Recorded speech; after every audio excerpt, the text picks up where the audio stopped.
అంతర్జాతీయ యోగా డే వేడుకలు విశాఖలో నిర్వహించడం మన అదృష్టమని ఏపీ హోంమంత్రి అనిత తెలిపారు. విశాఖ బీచ్ రోడ్లో జరుగుతున్న యోగాంధ్ర కార్యక్రమంలో ఆమె పాల్గొన్నారు. భారతదేశంలో సంప్రదాయంగా వస్తున్న ఒక వ్యవస్థ యోగా అని ఆమె పేర్కొన్నారు. యోగా కారణంగానే ప్రధాని మోదీ, సీఎం చంద్రబాబు ఆరోగ్యంగా ఉన్నారని చెప్పుకొచ్చారు. ప్రతిరోజు ఒక గంట కేటాయిస్తే రోజంతా ఉత్సాహంగా పనిచేస్తారని చెప్పారు అనిత. ప్రపంచ యోగా దినోత్సవానికి విశాఖ వేదిక కానుంది అంటే నిజంగా విశాఖ వాసులుగా మనందరం కూడా ఒక అదృష్టవంతులనే చెప్పుకోవాలి. ఎందుకంటే ఏదో అంటారు కదా, సినిమా రిలీజ్ అయ్యే ముందు టీజర్ ఎంత బాగుంటే సినిమా ఎంత బాగుంటుందో అనుకుంటాం.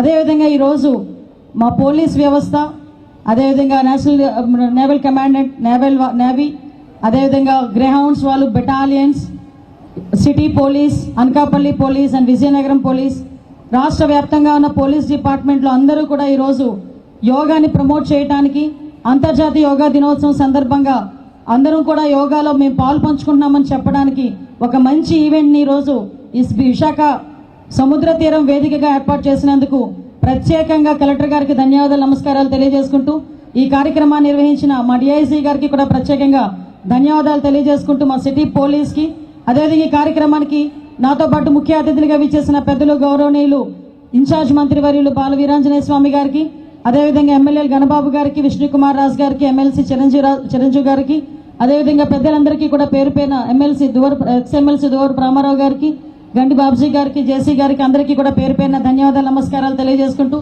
ఈరోజు యోగాని ప్రమోట్ చేయడానికి ఇక్కడికి వచ్చిన నా పోలీస్ కుటుంబ సభ్యులందరికీ కూడా పేరు పేరున నేను ధన్యవాదాలు, నమస్కారాలు తెలియజేసుకుంటున్నాను.